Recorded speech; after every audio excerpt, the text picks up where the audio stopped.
اور یہ بھی اسی کیمپین کا حصہ ہے. میں آپ کو اور بھی مزید لوگوں کے بات سنا سکتا ہوں. ٹیمی حق سے ہم بات تھوڑی دیر بعد دوبارہ بات کریں گے, جن کا تعلق شاید کسی اس ایسے گروپ سے نہیں جو ان کے خلاف کیمپین کر رہا ہے, بلکہ اس چینل کے ساتھ ہیں جو سلمان تاثیر صاحب کا اپنا چینل ہے, جو کہ صدر مشرف کے زرداری صاحب کے بہت قریب ان کے گورنر ہیں. طلعت صاحب, یہ کیا پیپلز پارٹی کے اندر کیا سوچ آ گئی ہے کہ اگر ایسی کوئی بھی چیز رپورٹ کی جائے گی تو پیپلز پارٹی کے خلاف سازشی ہوگی؟ وہ کاشف, دو تین نقطے ذہن میں رکھنے کے ہیں. ایک تو بدقسمتی سے جو جنرل پرویز مشرف کا اختتامی فیز تھا اس کے اندر جو بھی واقعات ہوئے اس میں بین الاقوامی طور پر ہمارے اس وقت کے سیاستدانوں نے اور آرمی ایز این انسٹیٹیوشن, مجھے یہاں پہ کہنا پڑے گا کیونکہ زرداری صاحب کو تو کلین چٹ دے دی گئی کہ جی کیانی صاحب سٹیک ہولڈر نہیں ہے, لیکن آرمی ایز این انسٹیٹیوشن اس کے اندر سٹیک ہولڈرز کے طور پر انوالو تھی. بدقسمتی سے ہر کسی نے بین الاقوامی فورسز کو انوالو کر کے اس ملک کی سوورنٹی کا بیڑا غرق کر کے رکھ دیا ہے. اور اب جب جمہوریت آئی ہے, میڈیا کے سامنے ان کو جواب دینا پڑتا ہے تو یہ دائیں کو بائیں سے ملا دیتے ہیں, بائیں کو اوپر سے ملا دیتے ہیں, اوپر کو نیچے سے ملا دیتے ہیں. ایک بچپنا سا آپ کو طاری نظر آتا ہے. نواز شریف صاحب جو ہیں وہ اپنی ڈیل کو ڈینائی کرتے آئے, کورٹ کے اندر جا کے ایڈمٹ کر دیا. زرداری صاحب کا اس ملک کے اندر صدر بننا اور اس کے اندر امریکی رول, اس کو ڈینائی کرتے رہے, وہ بھی اب ماننا پڑا. مشرف صاحب مکے دکھاتے رہے, ڈیل کا حصہ بنے, بین الاقوامی گارنٹرز کے پاس گئے, امریکہ انوالو تھا, سعودی عرب انوالو تھا, ابھی سعودی عرب سے یاترا کر کے آئے ہیں, ڈینائی کرتے رہے, اب ایکسیپٹ کرنا پڑا. نواز شریف صاحب نے ڈومیسٹک سٹینس لیا وہ جی کہ میں نے مشرف صاحب کا ٹرائل کرنا ہی کرنا ہے, پھر سعودی کنگ کے پاس جا کے بیٹھ گئے. اس کے اوپر میں آپ کو فکرہ بتاؤں, جو سوات میں کسی نے کہا تھا ان معاملات کے اوپر, انہوں نے کہا جی کہ پاکستان کا مطلب کیا, لا الہ الا اللہ. اب ہمیں پتہ چل گیا کہ کیوں کہتے ہیں, کیونکہ لا الہ الا اللہ جو ہے وہ سعودی عرب کے جھنڈے پہ لکھا ہوا ہے. یعنی پاکستان کا مطلب جو ہے وہ یہ کہ سعودی عرب کے جھنڈے کے تابع آپ ہو جائیں. یہ بدقسمتی ہے بہت بڑی, ملک کی ساورنٹی کی دھجیاں اڑا دی ہیں. اور مجھے تو حیرت ہے کاشف کہ منہ پر بیٹھ کے جھوٹ کس طرح بول رہے ہیں. میرے خیال میں ہمیں جو پرانا ایک وزڈم تھا اس کو تبدیل کرنا چاہیے. وزڈم کیا تھا کہ آپ دو بندوں کا کچھ نہیں بگاڑ سکتے, ایک جو نہر کے دوسرے کنارے سے کھڑے ہو کے آپ کو پتھر مارے اور دوسرا جو آپ کے منہ پر بیٹھ کر جھوٹ بولے. میرے خیال میں تیسری کیٹیگری کی بھی اس کے اندر ایڈ کر دیں, وہ تمام لوگ جو اپنے کہے کو مانتے نہیں اور مکر جاتے ہیں, ان کا بھی آپ کچھ نہیں بگاڑ سکتے. تو مجھے تو پہلی مرتبہ احساس ہوا ہے کاشف کہ ایسے پروگرام کے اندر آ کے بطور پارٹیسپیٹ کرنا کتنا مشکل ہے. پتہ نہیں آپ اپنا کول کس طرح رکھتے ہیں, آئی ڈونٹ انڈرسٹینڈ ریلی. نہیں, میں کول اس لیے بھی آسانی سے رہ جاتا ہے کیونکہ ایک تو جیسا مبشر لقمان نے کہا کہ انگریزی ہماری سمجھ میں نہیں آتی طلعت صاحب, تو کوٹڈ آؤٹ آف کانٹیکسٹ کیا ہوتا ہے یہ تو مجھے آج تک سمجھ نہیں آیا کہ کس طرح آؤٹ آف کانٹیکسٹ کوئی چیز کوٹ کی جاتی ہے. کو آپ روشنی ڈالیں گے کہ تمام اخبارات کے اندر کاشف جو تمام اخبارات انگریزی اخبارات جو ہیں, شاید جو صاحب یہاں پر بات کر رہے تھے صحافت کا ان کو پتہ نہیں ہے, انگریزی اخبارات کے اندر جو کوٹیشنز ہوتی ہیں وہ لٹرل ٹرانسلیشنز کہلائی جاتی ہیں, اور جو معتبر مستند صحافی ہوتے ہیں وہ دائیں بائیں دیکھ نہیں رہے ہوتے جب کوئی بڑا اہم شخص بول رہا ہوتا ہے, صرف اس وجہ سے کہ ان کے ادھر بھی کوئی بیٹھا ہوا ہے ادھر کوئی بھی بیٹھا ہوا ہے, وہ کوٹس لے رہے ہوتے ہیں. تو لٹرل ٹرانسلیشن کسی اخبار کے اندر غلط نہیں چھپی, 600% مستند خبر ہے. لیکن وہی ہے کہ آپ کے منہ کے سامنے بیٹھ کے مکر جائیں. ابھی فرما رہی تھیں آپ کی پیپلز پارٹی کی جو نمائندہ ہیں کہ جی خارجہ پالیسی کے ساتھ بھی انہوں نے ملا دیا, عراق بھی بیچ میں لے آئے. یعنی یہ کتنی مبہم باتیں کر رہے ہیں. بھائی آپ نے ان کو ایگزٹ دی ہے, امریکی گارنٹی سے دی ہے, سعودی پریشر کے نیچے دی ہے, ڈیل کے تحت ان کو نکالا ہے, تو مجھے سمجھ نہیں آتی خارجہ پالیسی بیچ میں کدھر سے آ گئی. خارجہ پالیسی بیچ میں کیوں لے آتے ہیں, یہ تو بڑا ڈومیسٹک قسم کا معاملہ ہے, ہمارا داخلی معاملہ ہے, ہمیں فیصلے کرنے چاہیے. میں آپ کے پاس آتا ہوں, میں انٹرنیشنل گارنٹرز ہے and you are taking the names of the countries. International policy نہیں ہے نا, یہ عراق اور پاکستان کا معاملہ نہیں ہے, یہ ایک فرد کا معاملہ ہے.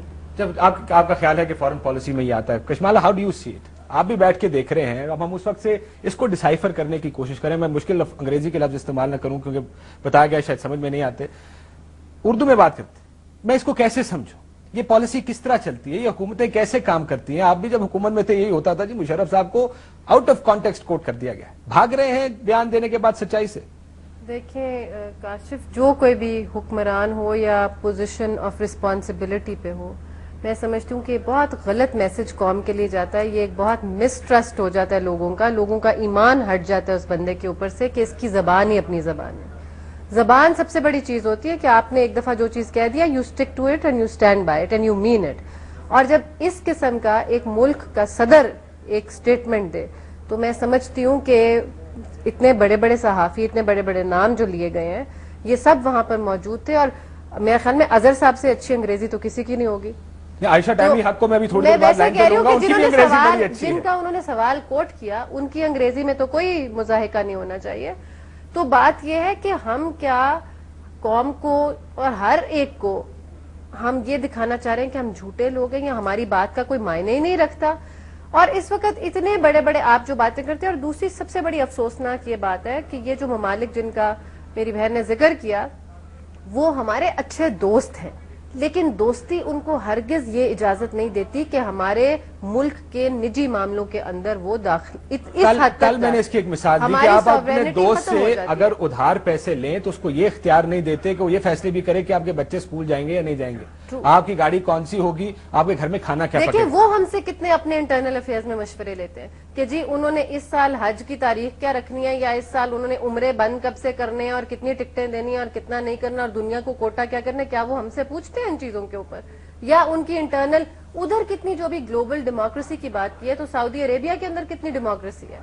So what I am seeing is کہ ہم ان کو اچھے دوست سمجھ کے رکھیں, چاہے وہ چین ہے, چاہے وہ سعودی عربیہ ہے, چاہے وہ امریکہ ہے, لیکن اپنے نجی معاملوں کے اندر ان کو ہم اتنی اجازت نہ دیں کہ وہ ہمارے نجی معاملات میں مداخلت کریں. ڈیل کی سیاست کیوں, اس پر یہ جو آپ نقطہ اٹھا رہی تھی کہ شاید ضرورت ہے کیا اس ملک کی یہ ڈیل کرنا, جیسے انہوں نے کہا کہ ماضی میں بھی ڈیلیں کی گئیں, چاہے وہ نواز شریف کی ڈیلیں ہوں, چاہے وہ بے نظیر بھٹو صاحبہ کی واپس آنے کی ڈیلیں ہوں, چاہے مشرف صاحب کی باہر جانے کی ڈیلیں ہوں, کیوں ضرورت پڑتی ہے ہمیں ان ڈیلز کی؟ انگریزی کیا لوگوں کو سمجھ آتی ہے نہیں, اس پر میں عائشہ ٹائمی حق کو اس لیے بھی اب ضروری ہو گیا ہے کہ ان کی انگریزی بڑی اچھی ہے, شاید انہوں نے ٹھیک سمجھا ہو. بریک کے بعد ان کے پاس بھی جاؤں گا, پھر ہم یہ بھی دیکھیں گے کہ ڈیلز کی سیاست پاکستان میں اتنی اہم کیوں ہو گئی ہے. کیا پارلیمنٹ اتنی انفیکٹو ہے اور اتنی غیر ضروری ہے کہ جو فیصلہ آپ نے اہم کرنا ہے وہ پارلیمنٹ سے بالا بالا ہو جاتا ہے؟ اس پر بات کریں گے ایک چھوٹے سے بریک کے بعد.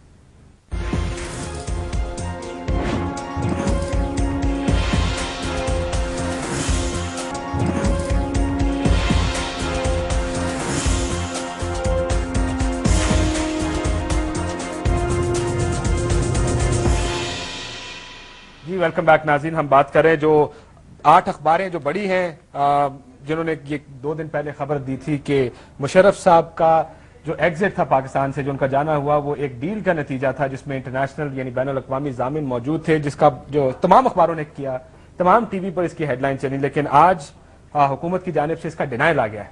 ایک بات کسی نے شاید مبشر لقمان صاحب نے شاید یہ کہا کہ انگریزی میں سمجھنے میں شاید کسی کو مسئلہ ہوا ہو جو اس میز پر لوگ بیٹھے تھے.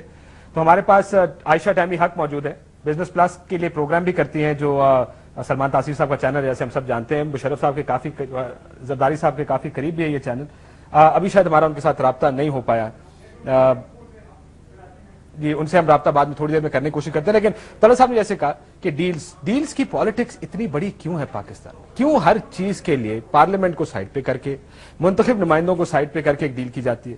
اگر آپ مجھے ابھی بتائیں, بلکہ ہم آپ کو ابھی دکھاتے بھی ہیں کہ ہمارے یہاں قمر زمان قائرہ صاحب کو اس افطاری سے 1 گھنٹہ پہلے پروگرام میں ہم نے لائیو فون کال پہ لیا, انہوں نے کہا جی کوئی ڈیل نہیں ہے. 1 گھنٹہ بعد زرداری صاحب نے کہا جی ڈیل ہوئی ہے.